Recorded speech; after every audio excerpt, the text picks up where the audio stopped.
Football Podcast. My name's Andy Taylor and I'm joined by Stuart and Isaac as usual when we're bringing you what's happened this weekend with BUCS and what we're looking like going into week 5. Yes, that's it. We're into week 5 already, and there's still a team that still hasn't played. So we'll have a little look to see if we're introducing them this weekend or not. But for now, welcome guys. Stuart, welcome back. We can actually fit you in this week alongside everything else that's going on in our lives. Welcome back. Cheers. Work's a little less crazy this week, only a little bit, but yeah, good to be back. Good to have football back in my life. Awesome. And Isaac, did you get out this weekend to watch some BUCS, or were you ingesting it over social media as we usually do? I was just watching over social media, watching both of the Nottingham games this weekend.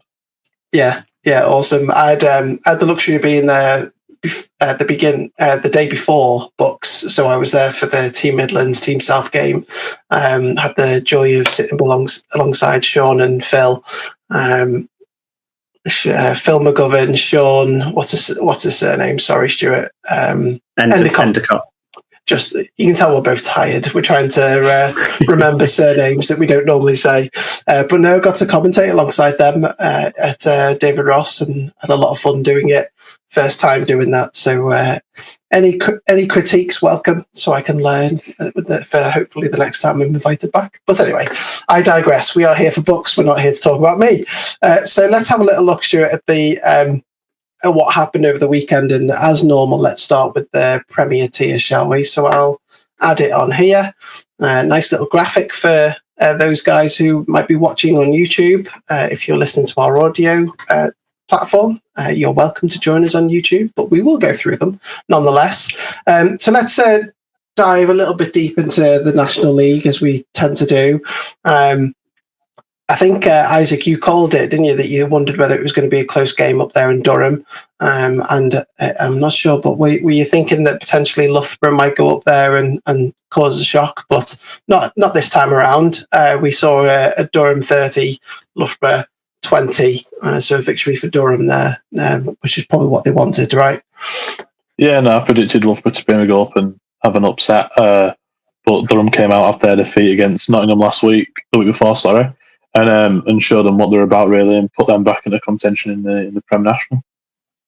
Yeah, and Stuart, it's almost like we've got top 2 at the moment. We might find out a little bit different later this week, but top 2, and then we've got a little bit of a muddy middle in the National. What was your thoughts looking at the Durham 30, Loughborough 20 score? Yeah, it was.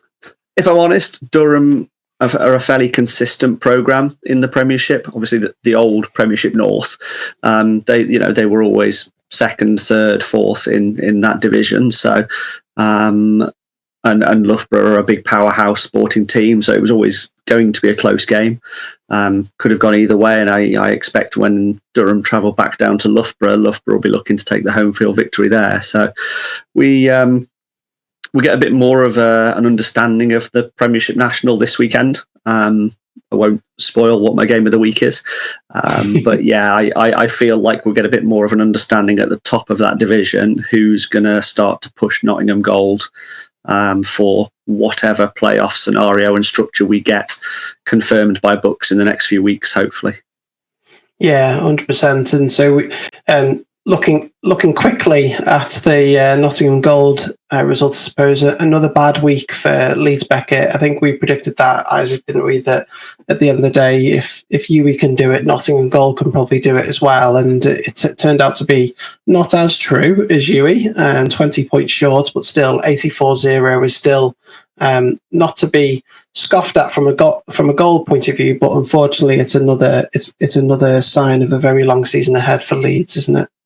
Leeds Beckett. Yeah. I think when I was watching it, they spoke on a commentary about the injuries that Leeds Beckett had. They're having a middle linebacker starting at quarterback. I think it was much of a square pegs in round holes kind of situation for him. Right. This weekend. And again, I don't think that really would have mattered in the grand scheme of things. I think Nottingham would have still probably won. Maybe not at that scoreline, but probably still would have been a bit too strong for him. Yeah, and Stuart, I managed to get Isaac's thoughts on the unfortunate season that Leeds Beckett seem to be having compared to what they've been able to put on the field in previous years. What's your thoughts on what we're witnessing now with Leeds Beckett, which is obviously clearly going to be a difficult year, but they're obviously starting to rebuild a program rather than developing on what they've achieved in years gone by. Yeah, for me, the biggest thing is I think they know where they're at. They posted on socials during Monday, I think it was, saying, we went down fighting, proud of the boys type stuff. So I think they know where they're at, and the 100 plus, the 84 type things, they know they're probably not going to compete with those sort of teams. It'll be the next games, sort of Durham and Loughborough's, that they really look to go, okay, let's sort of set ourselves a realistic target here. Sometimes you have to know you're up against better teams. I've been in that spot with BUCS myself, with a few of my clubs, and you just turn around, look across the field and go, okay, we're probably not going to win this game, but what are the little wins? What are the 1%? Can I win my one-on-one? So I think they know where they're at. Obviously, we haven't had any interviews with anyone previously, sort of know where they're at. Everybody saw the very public implosion of the club sort of over the summer, and we're not going to speculate on any of that, but I keep reiterating back to my point that I think they know where they're at, they know where their level is, and fair play to them. Go out every single week. They're still competing. They're still playing 4 quarters of football.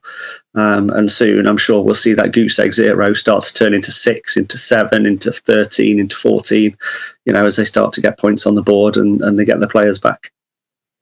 And to be fair to them, that's what they've done, haven't they? They have played 3 games and they've played 3 full games. So, in what is a difficult situation for them, they've gone and done that. And Isaac, to your point around injuries, if that's the case, like you say, they've got a week now to heal up, haven't they? So, and then I think they welcome Durham, don't they, after that? So less travelling for them. So let's hope that they can keep the team together. Like you say, if they're able to keep that messaging right, then they'll be able to at least finish off the season with a team to continue going throughout the season, nonetheless. But enough of the National League. I think we spent enough time on that. Let's have a little look at the other Premier games. So we had in the North, Leeds took on Liverpool Raptors, and Leeds kept up their impressive scoring run with a 34-2 win over them. And then Warwick Wolves welcomed the Newcastle Raiders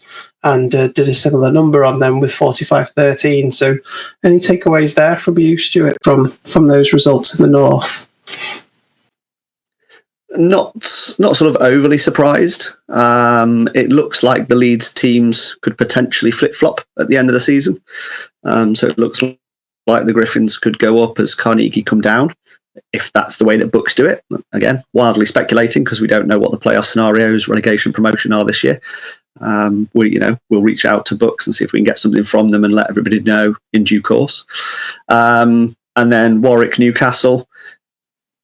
Newcastle have had to travel a heck of a distance there for that game, right?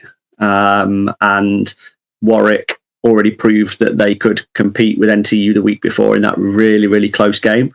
So, yeah, for me, I think that's a statement from Warwick going, look, we are here. We are a Premiership team.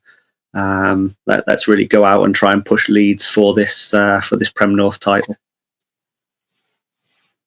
Is that the same with you, Isaac? Because we now see Leeds obviously sitting there at the top with 3 wins. Then we've got shared results, I suppose, within the next 3, and obviously Liverpool at the bottom with 3 losses on the bounce. So, what did you take anything away from this weekend in the Prem North?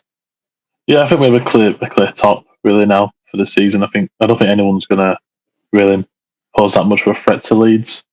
Like you say, like with the likes of Newcastle, they have to travel quite a lot, whereas Leeds is pretty much in the middle of all of the games. It's not too far away from any of their over opponents. So the travel factor isn't that really the big one for that division. But on top of that, they just can't really stop scoring, can they? So they've scored at least 30 points in the last 3 games. So, that if they can carry that on for the rest of the season, there's no real threat to why they can't go into the National League next season if there is a change. It'll be interesting to see how they do on the road. They've had 3 home games, haven't they? So they've used up 3 of their home games now. So be interesting to see how they do with a bit of travel. And they have to travel this weekend by the looks of it, which we'll get into, obviously. So we'll pick that up later on in the podcast. So having a look a bit further south then. So we had the Not So Explosion event in the Birmingham Cardiff game. And that ended up being 27-6. That was a Saturday night game, wasn't it? And then we had, I'm probably stealing somebody's line here, but Exeter Not So Much, SGS Pride 42, wasn't it? Or something like that, did the meme say, which I thought was very good. But Isaac, what did you take away from the south, albeit some great memes from Exeter? Again, it's the same as the kind of the north. We see that SGS Pride now, they're running, they kind of try and run away with it now, which you probably could have predicted at the start of the season. But now Birmingham's going to pose a big threat to them. They took that loss at the start of the season to Cardiff. It was quite a big one, as you can see, and they've bounced back from it really well. So if Birmingham has only played 2 games and played Cardiff twice, it's going to be interesting to see in the next few weeks how they stack up against other opponents, and to see if they can actually pose a threat to SGS. Yeah, and Stuart, and we looking ahead, if you like, playing this out, gaming it towards the end of the year. That scoreline's very important, isn't it, for the Birmingham Lions if they're looking to get one over on their rivals, with the return fixture being 27-6 and the fixture before being 27-20. That's an aggregate score positive for Birmingham, isn't it? Yeah, so, if the worst comes to the worst and both teams lose out from here, then Birmingham stay up and Cardiff would go down because Birmingham have the head-to-head, right? My takeaway from the Prem South was 2 really strong media teams. So, we mentioned the Exeter Demons. Cardiff Cobras also posted with their, they'd obviously got it ready for their Explosion event and just crossed it out and just said just another league game. So yeah, Cardiff had their usual fun day out, but unfortunately they took a loss at Birmingham. And so now we see SGS, as you say, at the top. Nice little daylight between them and everybody else, with 6 points, because they use points in BUCS. I'm reminding myself it's not win percentage, because when you're trying to sort out all the data that we keep hold of, and you see win percentages higher than they should be. But yeah, so they've got 6 points this time, and then we've got Birmingham, Portsmouth, and Cardiff on 2. So interesting to see how that shapes up, and got a couple of games this weekend as well. So it'll be interesting to see how that does. So, any other takeaways, guys, before we move on to Tier 1? No. Awesome. Nope. Let's have a look at Tier 1 then, because it was action-packed. It hurt my head looking at this graphic sometimes, trying to fill it out and trying to unpack everything. But we got there in the end, and we had a full slate of results in the end as well. So, Isaac, for yourself, what stood out from the north side of Tier 1? Because we've got a number of games there, haven't we, in Scotland, North and Midlands and Yorkshire. What stood out to you? Yeah, it's that northern division at the minute. At the start of the season, I said it looks like it's going to be my favourite one. We saw the UCLan Rams win again. They've come straight from Div 2 and bounced straight back up and now sitting top of that division. But at the same time, you've got Manchester Tyrants, who also won their game against LJMU, which is going to be a big win for them for the rest of the season. And, LJMU finally got to score points, but which, for the first time this season, which is only a good sign for them, especially when they start facing, when they face MMU again, to see if, because that game there is going to really decide who goes up and who goes down.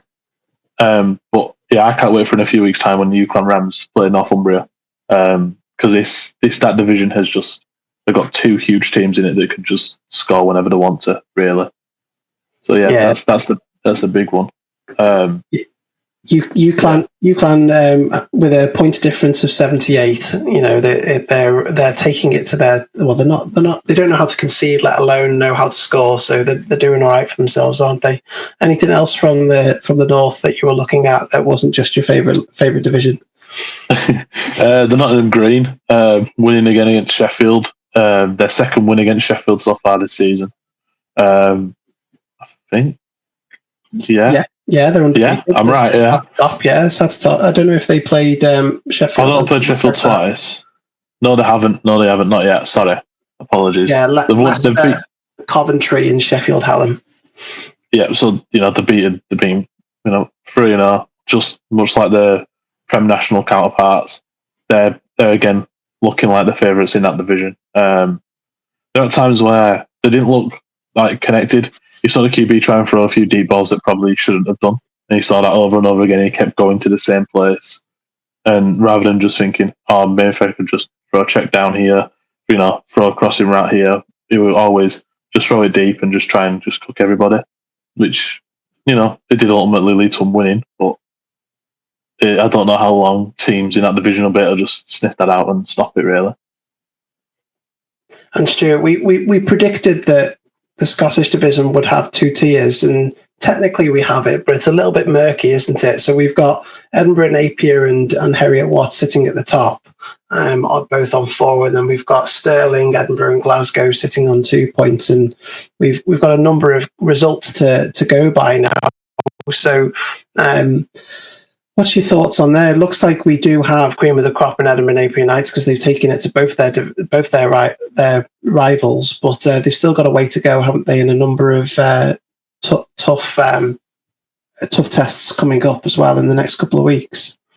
Yeah. I was just flicking back through last season's results on BUCS website and just looking at Heriot-Watt and just seeing, how far they've developed. They're a fairly new program.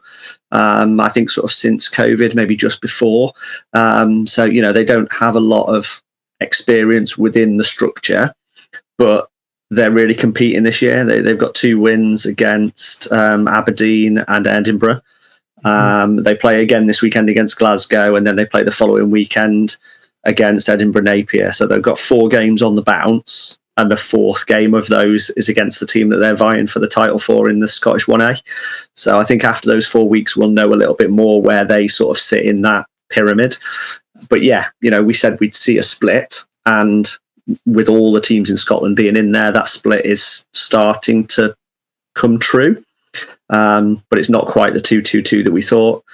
And you guys were mentioning Nottingham Green. There's a certain Nottingham Green coach that has been speaking to me that's saying that they're flying under the radar. And I think now they sit at 3-0.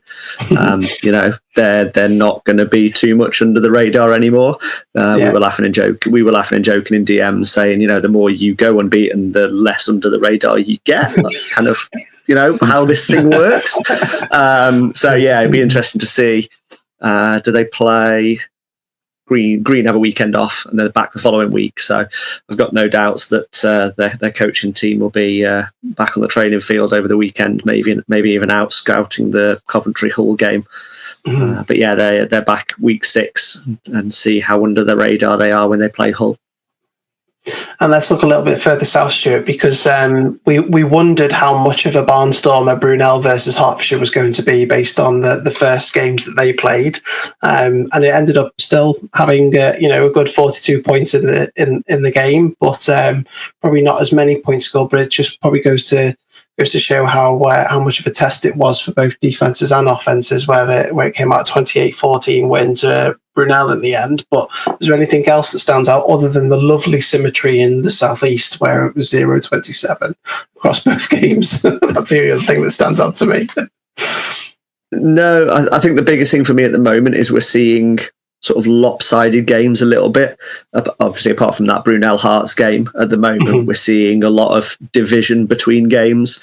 So maybe as the season goes on, we'll start to see a little bit more parity as teams sort of figure each other out. We might not. We might start to see splits in a lot of the divisions down in the south and sort of see 2 or 3 at the top and 2 or 3 at the bottom. And then we figure out what BUCS want to do with playoff and relegation to different tiers, because it'll probably work slightly differently to our usual adult contact season. But yeah, that Brunel Hertfordshire game Brunel, it looks like, scored 1 in each quarter and Hearts didn't. And if you're not scoring in a quarter, then you're probably going to lose a game of football unless your defense is phenomenal. So for me, it probably was a heck of a game. Brunel play on quite an open field. I said Hearts the other week was also open, but Brunel's grass. So, was that the difference? The home field advantage being on grass rather than AstroTurf coming true for that one? Yeah, and Isaac, what about yourself? Because a couple of things that stand out to me in particular are Bournemouth in the southwest. So they've now conceded only 2 points in 2 games, and took advantage of Friday Night Lights there, haven't they? But is there anything else that we saw Oxford for the first time, for instance? But what stands out to you? Yeah, so both them games just mentioned. The Bournemouth Bobcats only conceded from a long snap that went over the punter's head. That was the only points they conceded. And that happens in in all forms of British American football, really. So still, they're looking strong to be favourites in their division. And then also Oxford coming out and putting 47 points on Reading. Reading now they still won a game all season, but still doing that in your first game when you're all new together and you just can click like that, it shows what kind of team that they're going to be for the rest of the year. And Kent look like they've got a couple of tests coming up, but they look like they're the ones to beat in that division at the moment. Obviously, things can change, can't they? They've travelled to East Anglia, which Stuart, you've said a number of times. They usually share the results with UEA, but they've gone there, done the job, and went to UCL and done the job as well. And they sit nicely at the top of the division there as well, don't they? So interesting to see how it goes into this weekend, where they've got a bit of a full slate in that division as well. So, why don't we move on then and have a little look at Tier 2 as a whole?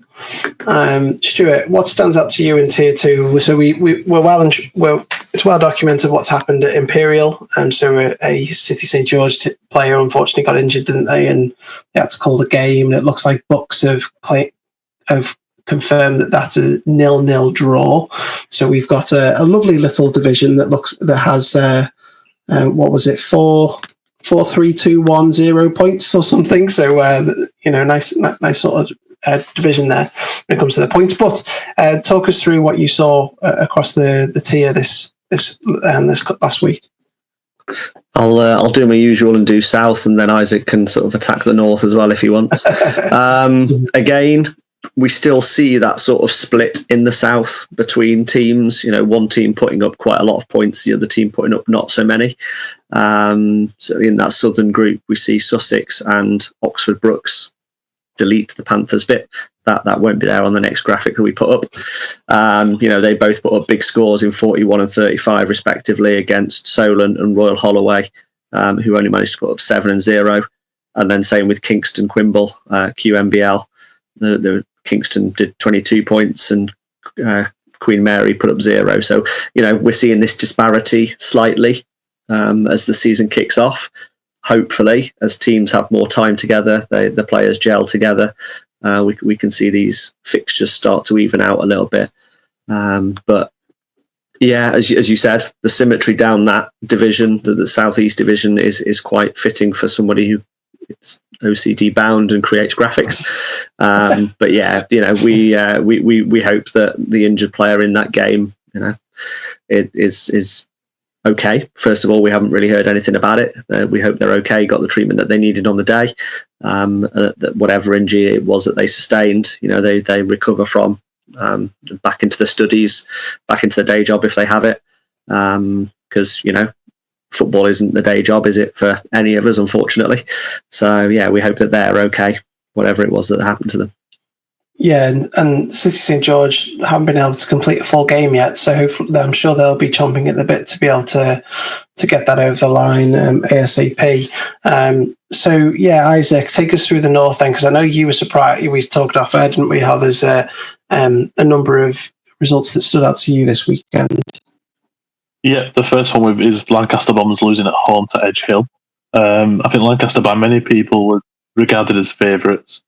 And after a win last week, again, the week before, against Kiel, I thought, Edge Hill will be able to beat them easy. Well, they were still sitting at the top, and Edge Hill just basically said no and beat them 10-0, which I think was a big shot. Staffordshire still looking as strong as they did.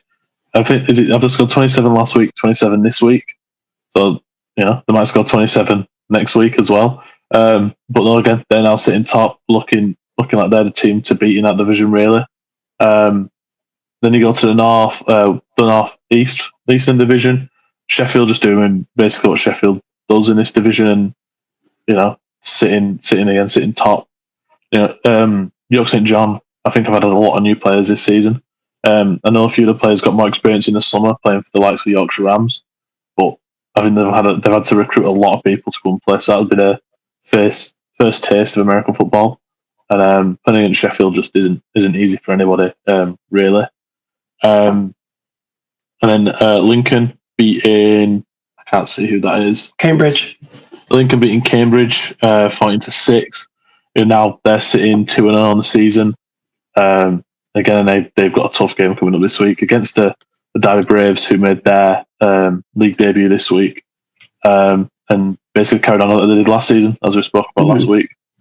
So yeah, no, it's looking like a good Div 2 North Division, Tier 2 North Division. Yeah, and I noted at the weekend as well that we wondered why Staffs was such a surprise this year, and I noted that their starting quarterback is someone I know very well, who helped the Nighthawks in Merseyside Nighthawks in the Prem of adult contact for a number of years, Ben Robinson. So they've got a very good quarterback there, and it looks like that a lot of their offense is running through him. So they've got a good one there, and he'll be a force to be reckoned with in that division for sure.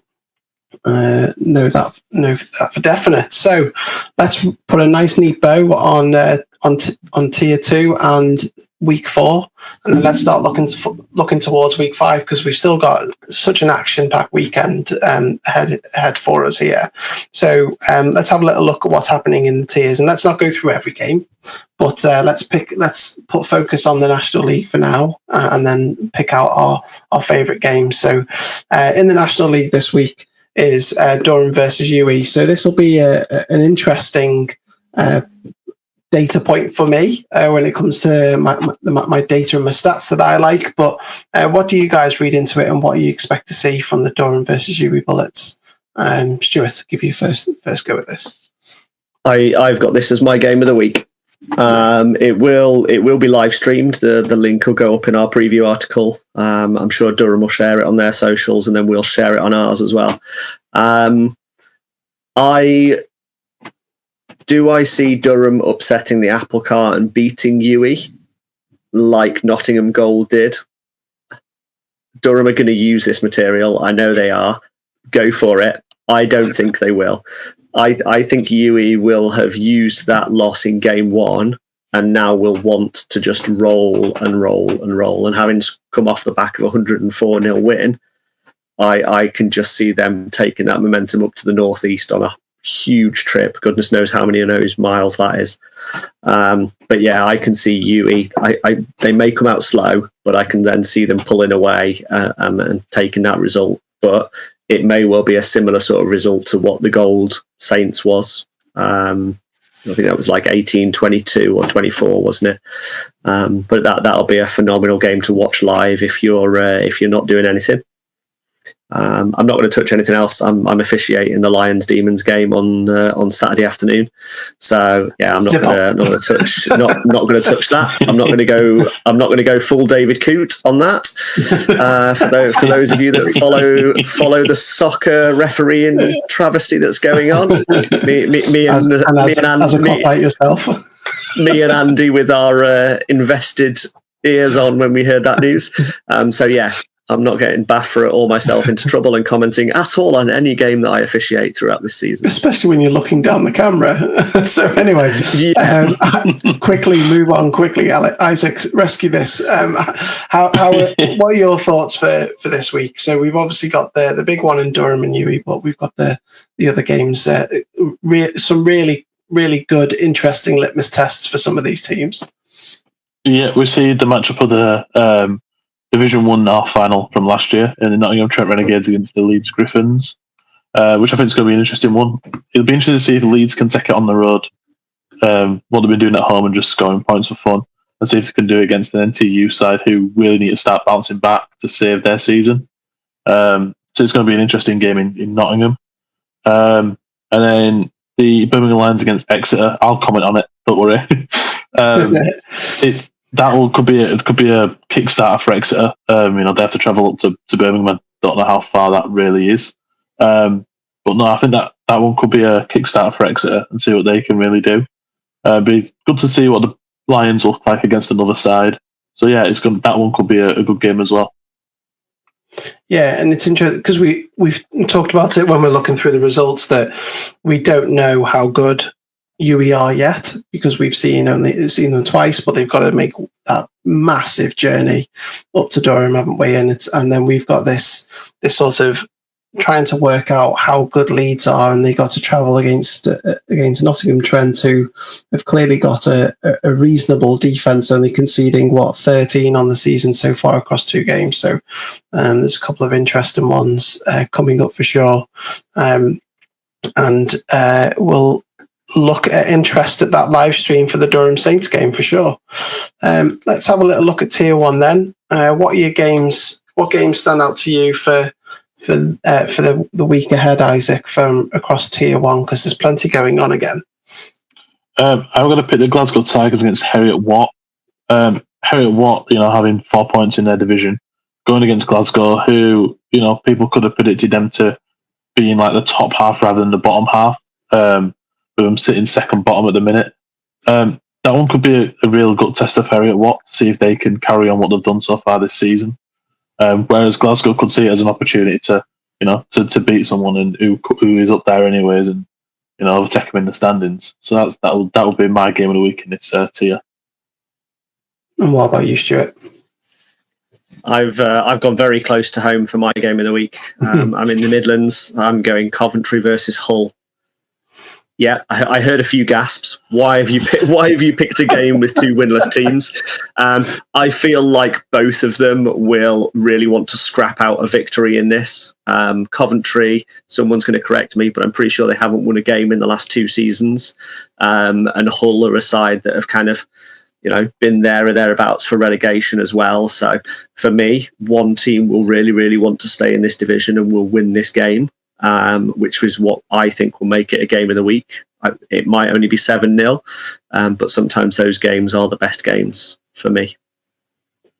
And for me, although I'm not qualified to have a game of the week at all, but looking at the divisions and the stats that we have, is that it'll be interesting to see the Brunel Oxford result. Are Brunel for real? They look like it because they've just beaten Hearts, who seem to be good. But did Hearts have a good first game? And they got found out against Brunel. We don't know. But the same for Oxford. Did Oxford just come up against Reading last week, and then they're going to travel to Brunel and see how they do there? So it'll be interesting to see actually how good Oxford are when they come up against Brunel at their place, which will be a reasonable journey as well, won't it, for Oxford there? So across the south, not that I know it that well. But no, it'll be interesting to see what goes on there across Tier 1. And that UClan LJMU Fury is always a tasty game. So unfortunately, it's not in my backyard. It's a bit too far away for me, but it'll be interesting to see that game as well. But that's just me being selfish. So let's have a little look at Tier 2 going in. Does anything stand out from here for you, Stuart, looking across Tier 2 this week? Yeah, for those that sort of know BUCS football, the history, I'm picking out the battle of the 2 ex-Prem teams in the Southeastern. So both Imperial and Kingston have both played Premiership football in the past. And looking at how results have gone so far, I feel like we could be in for a good game. Imperial had that tie last week, so they've only really had half a game of football to go off. Kingston haven't conceded a point yet, and have scored 44 over the 2 games.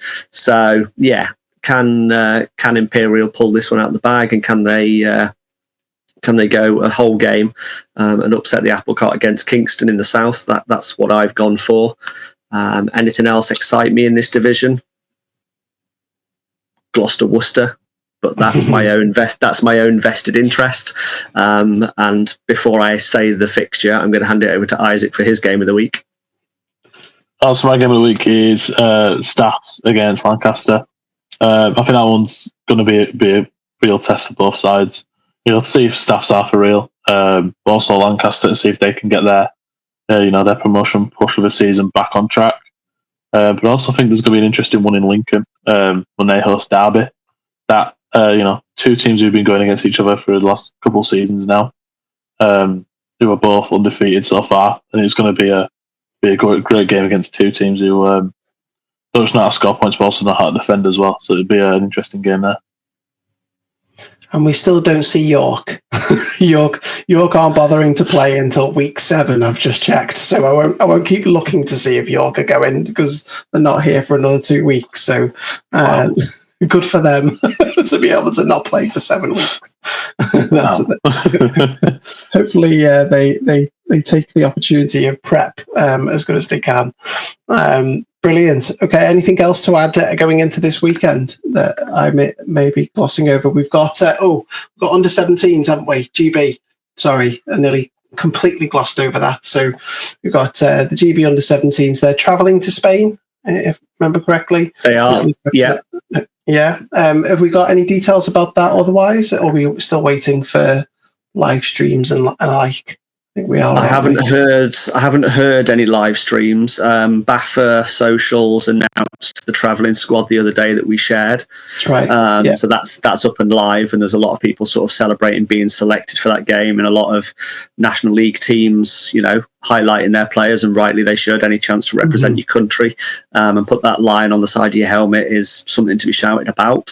So it's a Sunday game. It's on. I'm double checking my own knowledge here. It's a Sunday game. Yeah, I believe it's 11 o'clock British time kickoff. Again, it says it on the BAFA Socials on their squad graphic.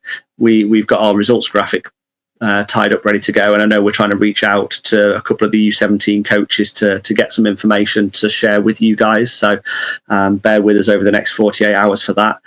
And yeah, all the best to everyone that travels out. Let's go out there. Let's really, really compete. Bring home the performance, and then the victory and the result will take care of itself. Interestingly, seen a number of names that were also on the names for the youth flag finals. A couple of crossovers there where they're obviously able to excel at both formats. I think that certainly one of the quarterbacks I recognise from I think it was what they called Spitfires, the South Coast Spitfires or something. I think it was, who were national champs. So I can see. I think he's at SGS now, and playing across contact. So it's interesting to see how this development sort of pathway is taking place, because obviously it's on the 19s for them next year, for a lot of them. So it'll be interesting to see how they get on. Excuse me, and hopefully there is a live stream that we can use to go and watch the young talent at play. But we finished the under 19s, right? The under 19s regional league. That was the last game at the weekend. So the top of my head, WFFL. We've got WFFL this weekend. So we haven't got a podcast coming out previewing what Aaron and Vic are going to do. They're going to come back next week and give you everything that they saw over the weekend. They're travelling up to East Kilbride, I think, aren't they, for a trip with the Huskies, and there's a number throughout the week. And then obviously there's lots of going on in the world of flag at the moment, which I'm sure they're going to get right into early next week. But that'll be next week, so they'll bring you all that insight at that point as well. So, but otherwise, gentlemen, thank you very much for your time. Looking forward to seeing where we end up. Check out Isaac's preview, Isaac and Stuart's preview, which will be up on the website in the next couple of days. Give you their written insight into the previews for each game. Otherwise, we'll be back definitely next week to give you our thoughts on what happened over week 5, and then looking forward to week 6 of the BUCS League. So, gentlemen, thank you very much, and thank you for everyone who's listening or watching, and we'll catch you next week.